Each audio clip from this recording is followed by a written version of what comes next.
Hello everyone, it is finally Friday. Can you believe it? After all the hustle and the bustle of the week, it is Friday. It is time to just take a plunge into the weekend.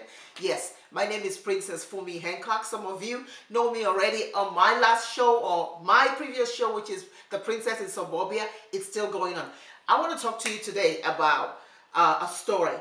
Today we're going to talk about Motisha. Motisha in Swahili means inspiration. We're going to give you some inspiration this morning at the Butterfly series. Now, the word for today, self-hatred. Self-hatred. I want you to think a little bit about that. Yesterday I had a very interesting discussion with a young lady. She came up to me and she said, why do people bleach? When she first said that, I was stunned. I looked back and I said, what do you mean bleach? I said, do you mean bleach? Or, what are you talking about? Bleach your clothes? Bleach your shoe? She said, no. Why do people bleach their skin? I was stunned by that question. So I asked her, I said, well, what brought that on? She said she went this past weekend, and she went to an African store, and she went to just pick up some stuff, and lo and behold, when she walked in, the first thing she saw was a shelf that was packed with different kinds of bleaches, and people were coming in to buy it. So she says, they must really hate themselves. They must really hate their skin. They must hate who they are for them to bleach. So of course I gave her my little story too about there was a point in time where I just felt like I needed to be a little bit lighter, and my husband said, no, you need to stay the way you are. So self-hatred. What brings on self-hatred? Most people who self-hate probably have something that is innate in them that is disturbing to them.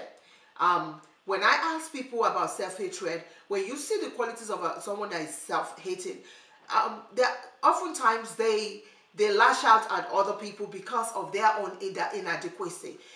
Is that familiar to you? I want you to think about that. If you are self-hating today, it is not worth it. Because when you self-hate, you self-destruct. I want to say that again. When you self-hate, you self-destruct. And sadly, you don't only self-destruct, but you destroy the things that are around you too. And the opposite of self-hatred is love. I want to teach you about love this morning. Love yourself, love people. I know you've heard that often enough. And there are times there are things that happen in our lives that just makes us tired of wanting to love. You have people that are tugging at you. You have people that you are giving back to, and yet you don't receive. But I want to share this with you today. Love conquers it all. Love treats you, takes you in a height that hatred would not. Hatred destroys, love heals. Hatred kills, love breathes life into you. So today I say, let love breathe life into you today. Be empowered, be inspired, be motivated, and be of sentimental value. See you next Friday. Bye-bye.